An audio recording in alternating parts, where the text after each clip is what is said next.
ಎಲ್ಲರಿಗೂ ನಮಸ್ಕಾರ. ನಾನು ನಿಮ್ಮ ಶಶಿ ಆದಿವಲ್ ಮಾತಾಡ್ತಾ ಇದ್ದೀನಿ. ಪ್ರೀತಿ ಅಂತ ಬಂತು ಅಂದ್ರೆ ಪ್ರಾಣಿ ಪಕ್ಷಿ ಮನುಷ್ಯ ದೇವತೆಗಳು ಸಹ ಸೋಲ್ತಾರೆ. ಜೊತೆಗೆ ಅದೆಷ್ಟೇ ಕಷ್ಟ ಆದ್ರೂ ಸಹ ಆ ಪ್ರೀತಿನ ಪಡ್ಕೊಂತಾರೆ ಅನ್ನೋದಕ್ಕೆ ಕಾರಣ ಪಾರ್ವತಿ. ಸುಮಾರು 5,000 ವರ್ಷಗಳ ಕಾಲ ತಪಸ್ಸನ್ನ ಮಾಡಿ ಶಿವನನ್ನ ಪಡ್ಕೊಂಡಿರ್ತಾರೆ. ನಂತರ ಮದುವೆ ಆಗುವಂತ ಸಂದರ್ಭ ಡೇ 3 ನವರಾತ್ರಿಯ ಡೇ 3 ಚಂದ್ರಘಂಟ ಎಂಬ ಒಂದು ಅವತಾರದ ಬಗ್ಗೆ ಎಕ್ಸ್ಪ್ಲೇನ್ ಮಾಡ್ತಾ ಇದ್ದೀನಿ. ಶಿವ ಮತ್ತೆ ಪಾರ್ವತಿಯ ಮದುವೆ ಆಗುವಂತಹ ಸಂದರ್ಭ ಅಪ್ಪ ಮತ್ತೆ ಅಮ್ಮ ಇಬ್ರು ಸಹ ಶಿವನನ್ನ ನೋಡ್ಬೇಕು ಅಂತ ಕಾಯ್ತಿರ್ತಾರೆ. ತಾಯಿ ಮೈನಾವತಿನೂ ಸಹ ಬಹಳ ಪ್ರೀತಿಯಿಂದ ಕಾಯ್ತಿರ್ತಾಳೆ. 5,000 ವರ್ಷಗಳ ಕಾಲ ತಪಸ್ಸು ಮಾಡಿ ಪಡ್ಕೊಂಡಿದ್ದಂತ ಅಳಿಯ ನೋಡಕ್ ಯಾವ ರೀತಿ ಇರ್ತಾನೆ ಅಂತ. ಶಿವ ಬರ್ತಾನೆ, ಒಂದು ನಂದಿ ಮೇಲೆ ಕೂತಿರ್ತಾನೆ, ಮೈ ಮೇಲೆಲ್ಲ ಬೂದಿ ಜಡೆಯನ್ನ ಬಿಟ್ಟಿರ್ತಾರೆ. ಜೊತೆಗೆ ಅಗೋರಿಗಳು, ದೆವ್ವಗಳು ಭಯವಾಗುವಂತ ರೂಪದಲ್ಲಿ ಬರ್ತಿರ್ತಾರೆ. ಅದನ್ನ ನೋಡಿದಂತ ಮೈನಾವತಿ ತಲೆ ತಿರುಗಿ ಬಿದ್ದೋಗ್ತಾಳೆ. ಈ ಒಂದು ಉಗ್ರವಾದಂತ ರೂಪವನ್ನ ಕಂಡಂತ ಪಾರ್ವತಿ ಸಹ ಉಗ್ರಹ ಅವತಾರ ತಾಳ್ತಾಳೆ. ಸಿಂಹದ ಮೇಲೆ ಕೂತಿರ್ತಾಳೆ, 10 ರೀತಿಯ ಕೈ, 10 ರೀತಿಯ ಆಯುಧಗಳು. ಜೊತೆಗೆ ಇವಳು ಸಹ ಉಗ್ರ ರೂಪವನ್ನ ತಾಳಿದಂತ ನೋಡಿ ಶಿವಂಗೆ ಹೋಗಿ ಪಾರ್ವತಿ ಹೇಳ್ತಾಳೆ, ಮದುವೆ ಗಂಡಿನ ರೂಪದಲ್ಲಿ ಅವತಾರ ತಾಳಿ ಬಾ ಅಂತ ಹೇಳಿದಾಗ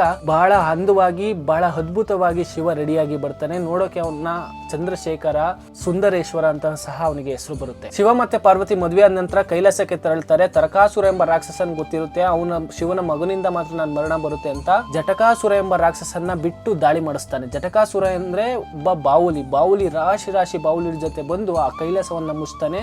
ಅಂತ ಸಂದರ್ಭದಲ್ಲಿ ಪಾರ್ವತಿ ಮಾತ್ರ ಒಬ್ಬರೇ ಇರ್ತಾರೆ. ಶಿವ ತಪಸ್ಸಿ ಕೂತಿರ್ತಾರೆ. ಬೇರೆ ಏನು ದಾರಿ ಕಾಣ್ತಿಲ್ದೆ ಪಾರ್ವತಿ ಶಿವನನ್ನ ಹೋಗಿ ಕೇಳಿದಾಗ ಶಿವ ಎಲ್ಲಾ ಶಕ್ತಿಯನ್ನು ಪಾರ್ವತಿ ನೀಡ್ತಾನೆ. ಆಗ ಪಾರ್ವತಿ ಸಿಂಹ ಅಥವಾ ಹುಲಿಯ ಮೇಲೆ ಕೂತಿರ್ತಾಳೆ. 10 ಕೈಗಳು ಇರ್ತವೆ. 10 ಕೈಗಳಲ್ಲೂ ಸಹ ವಿವಿಧ ಆಯುಧಗಳು ಇರ್ತವೆ. ತಲೆಯ ಮೇಲೆ ಅರ್ಧ ಚಂದ್ರ, ಜೊತೆಗೆ ಸಣ್ಣದಾದಂತ ಗಂಟೆ ಇರುತ್ತೆ. ಇದು ಚಂದ್ರಘಟ್ಟನ ರೂಪ.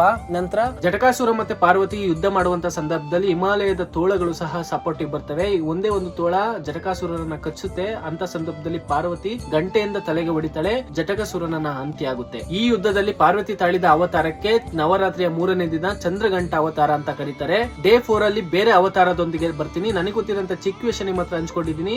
ಇನ್ನೂ ಹೆಚ್ಚು ಗೊತ್ತಿದ್ರೆ ಕಮೆಂಟ್ ಬಾಕ್ಸ್ ಅಲ್ಲಿ ಕಮೆಂಟ್ ಹಾಕಿ. ಇಷ್ಟ ಆದ್ರೆ ಲೈಕ್ ಮಾಡಿ, ಇನ್ನೂ ಹೆಚ್ಚು ಇಷ್ಟ ಆದ್ರೆ ನಿಮ್ ಫ್ರೆಂಡ್ ಕೂಡ ಶೇರ್ ಮಾಡಿ. ನಾಳೆ ಮುಂದಿನ ವಿಡಿಯೋದಲ್ಲಿ ಸಿಗೋಣ. ಅಲ್ಲಿವರೆಗೂ ಟೇಕ್ ಕೇರ್, ಬೈ ಬೈ.